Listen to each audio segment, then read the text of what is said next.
So why might marijuana users have greater lung capacity than non-smokers? Consider Bill Clinton's famous denial of his marijuana use.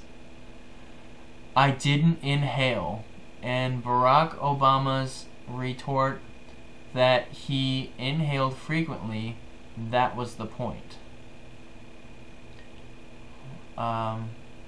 Unlike cigarette smokers, cannabis use usually draw deeply into the joint or pipe and hold each puff in, typically for as long as physically possible.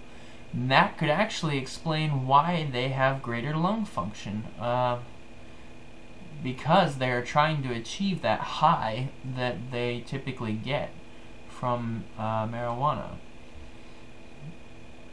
In some ways, marijuana smoking is really a lot like doing a pulmonary function test, Fletcher says.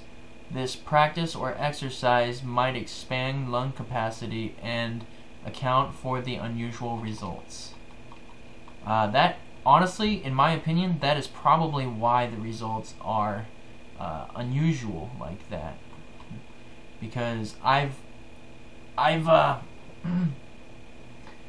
heard that the exact same thing, people holding it in. I've heard that before. So, anyways, the authors conclude. Now, this is what they find important about it. Marijuana may have beneficial effects to pain control, appetite, mood, and management of other chronic symptoms. Our findings suggest that occasional use of marijuana for these or other purposes may not be associated with adverse consequences on pulmonary function. It is more difficult to estimate the potential effects of regular heavy use because this pattern of use is relatively rare in our study sample. However, our findings do suggest an accelerated decline in pulmonary function with heavy use, and resulting need for caution and moderation when marijuana use is considered. Okay, so I had it wrong up there, and I'm always one to admit when I'm wrong.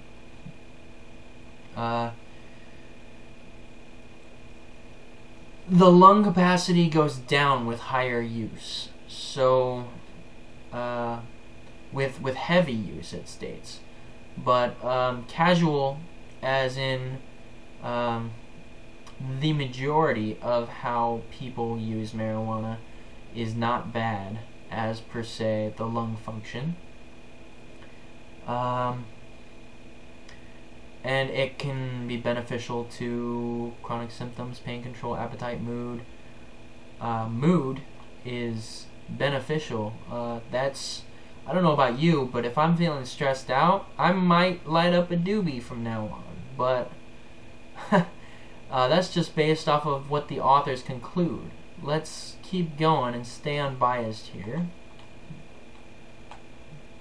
Since the study focused on cardiovascular disease, and even the oldest participants had not yet reached the highest risk ages for lung cancer, it does not provide new information on cancer risk, but it does confirm the link between cigarette smoking and long-term lung function declines.